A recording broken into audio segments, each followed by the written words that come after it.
Hey, what's up, guys? I'm not. I'm actually not going over this issue of Fangoria. Shouldn't have got it. But it just wasn't interesting. It wasn't even. There wasn't even anything I could really stick my teeth into. Right? Like, yeah, I've heard this was good. I mean, you know. I mean, the Godzilla Kong. I'm still trying to figure out what that metal glove is, but I want to see them. I want to see these at some point. But everything else is pretty. Yeah, it was not interesting. It was just boring, except for a movie I just saw last night uh, with my connections. You know what I'm talking about? Yeah, this was good, man. This was good in a lot of different ways. Some people on the internet are calling it kind of like analog horror inspired, and technically it sort of is. It's shot mostly on what looks like this, the old broadcast video when you had those big, before Betacams for like the news, used to have those big video cameras that had their own platform and everything. Um, and it's supposed to be like a talk show that was trying to beat Johnny Carson, which I always laugh at because it's like, psh, good luck. You had no chance. But essentially, on Halloween night, this guy brings on some interesting people, and supernatural hijinks ensue live on late night television. And just everything from it. It was just the acting was good. This is like the creepy dude from Dark Knight Returns. Apparently, he's been in a lot of things. Man, did a great friggin' job, man. Did a real great acting job. Character actor, like he even describes in this interview, which is a little. Yeah, I go through some of it, but the movie was kick ass, man. I don't know how to say it, but it was pretty good. Yeah. Also, this dude, the guy that plays the skeptic, right, the amazing Randy type. This guy does a great job because man, this guy doesn't believe anything that he's seeing in front of him. But and of course, there's deeper secrets inside. Right? But this interview, when I had read this originally, I had not seen the film, but I eventually saw it, which last night, and I'll go through some of it. He was interviewed by some dude that's he's a writer for Late Night with Seth Meyers. I think that's like the lowest rated of these stupid talk shows that from what I hear, they're not doing too well. But I could care less. I don't even have television, so.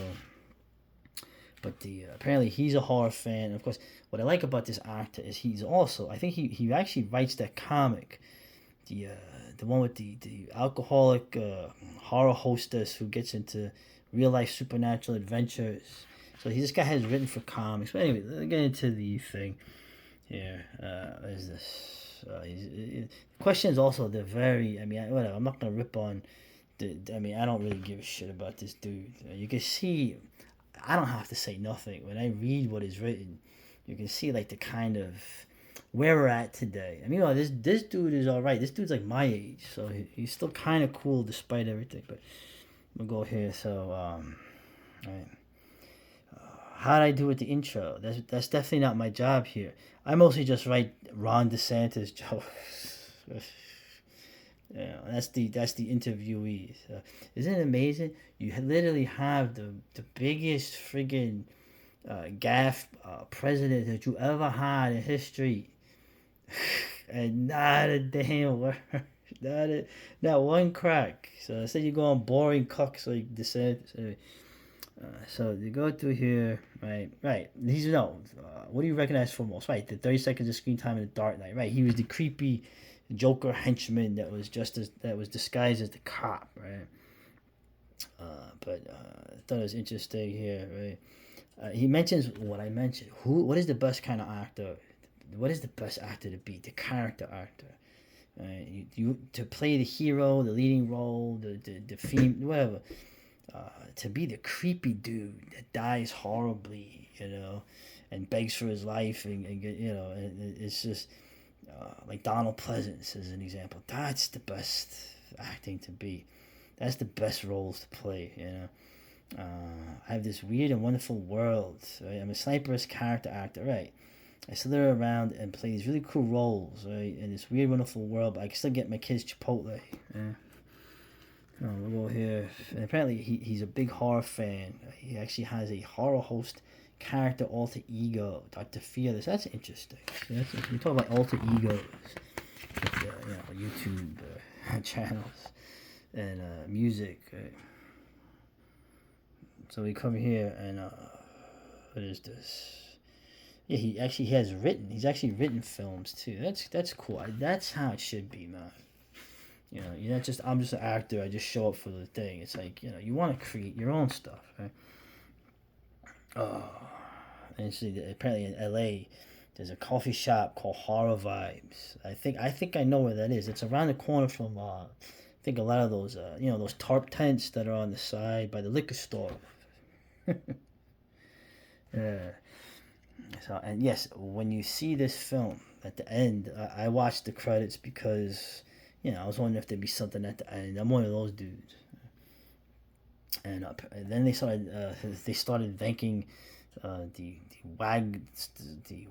only remember the Wagalo people, and I'm like, what the? And then I realized, oh, this is Australia, so they're thanking the shooting on the indigenous land. Meanwhile, this thing was shot in a studio, could have been shot anywhere. So very try hard, but whatever. They got to do that now, I guess. So these two, right? So it's an Australian film. Okay. What are your favorite horror hosts? Oh, right, bro, USA Up All Night with Gilbert Gottfried, dude. Yeah, when I finally got cable, this was in full swing here as a kid. Of course, remember Rhonda Shear was on Friday nights. So she was in L.A. and Gilbert was in New York. And usually, yeah, and they showed like they showed like the cheesiest horror films. Sometimes they showed Evil Dead uncut, dude. I remember they had the eye gouging scene, dude. Even Sci-Fi Channel would show that. Anyway, enough. Of course, Joe Bob Briggs. Always like these dudes. They're going down. Oh yeah, I still have a soft spot for gothy vampiresses. Don't we all? You remember late night television? Well, he's my age, so he remembers Carson. Dude, Carson was funny. If you watch Carson now, man, the innuendos, right? The timing of it. Yeah, the guy was brilliant. So Letterman I thought was overrated. So that's right. Of course, Conan. I mean, come on, dude. Come on. I had stopped watching. I think I stopped watching after Carson. Of course, I had to go to sleep. But anyway, the character Jack Delroy, he even mentions Morton Downey Jr. Yo, dude. I had gone over Morton Downey videos. I think those videos are in storage, but well, now here's where we get like and this is what I'm talking about. I'm just gonna read what this is the questioner, right? The guy just answering the questions. Okay, I'm gonna read you an actual tweet from Stephen King. Are you ready? So I think the guy is a wife, whatever. I'm ready. You lost, you miserable, self-entitled, infantile fucker. Concede and get the hell out. That was from November 8th, 2020. God, don't you love him? Stephen King has so many fucking Trumpy fans and just does not give a shit.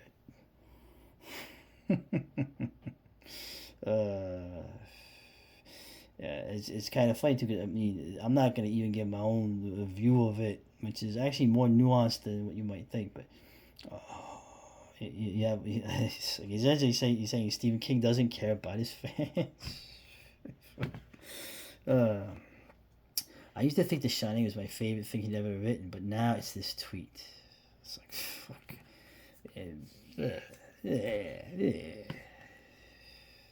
That's a man that wrote that. Anyway, so getting back to the film, they go, man, I don't want to give away some of the spoilers here. Really done well, man. Really, like I said, yeah, when it acts up, when it gets going, but like the atmosphere is really good. So they really, the one autistic thing on my end, I noticed the jack-o'-lantern that you see all the time. That's in the doorway when they come in and out in between the takes. They didn't have that jack-o'-lantern. They wouldn't have had that jack-o'-lantern back in '77. You see that jack-o'-lantern now, like in like Home Depots or whatever, plastic. They wouldn't have had that back then. So they should have had one of the old school ones, But maybe they didn't have that in Australia. They should have had one of those old ones. You know the ones I'm talking about. Any of my North American people, you know what I'm talking about. You know which plastic large jack o' lantern with the light in that you put in. You know which one I'm talking about. They should have had that in there. So anyway, friggin' it's pretty muggy and hot today. So Halloween's a million miles away. Anyway, let's finish this up. I thought this dude was like an Armenian, but apparently he's not. He actually was. Apparently he was born in my mother's hometown. So actually, no, not Stuttgart. He was born in Allentown.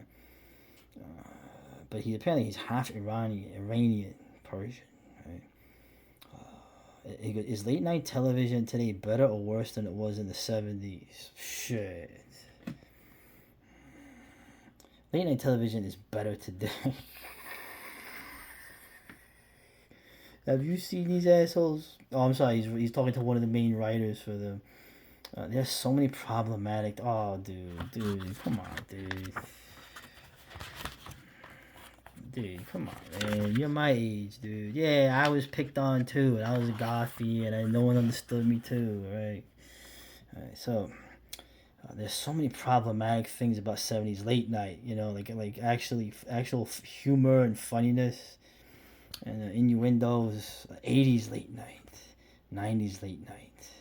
2000s late night. Oh my god, it's just so good now, isn't it? I think it's a space now where anybody can tune in. What does that mean? It evolves so much. Sure, it did. Yeah, anyway,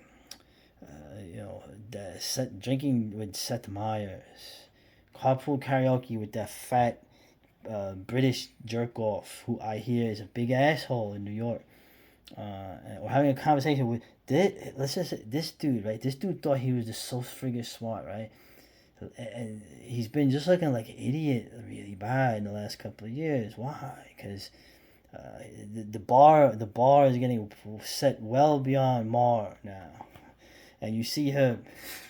You see him getting eaten by the further to the left people, and you see him now just being a shill for the establishment, man. I love that. Bill Burr wrecked his ass. Good. Never liked that dude. You know, and that stupid movie that would be on USA all night. What was it? The Cannibal Amazons Avocado Jungle. That was one of the bad ones. I wouldn't watch that. Anyway, going here. But yeah, he writes. Right, I said he writes that comic. Isn't that right? Comic. So I think the artist who does the art for that actually did art in the film. So anyway, so that was the interview, but the movie, regardless, is great. Okay, it's amazing. It could be shot anywhere. They shot it in Australia. I don't know why that still boggles my mind, but everyone in this film did a great job. The way he did it, it was really good. I recommend it despite everything else. You know what? And this dude is talented, so whatever. He can be a little flaky in some ways. So and like this guy was great too. I just bring it up again. Like this dude actually playing the skeptic was perfect. So and this poor bastard. Oh, and that's it. That's Late Night with the Devil, and it's actually late here, and I gotta go to sleep. So don't worry. The fond videos are coming pretty soon.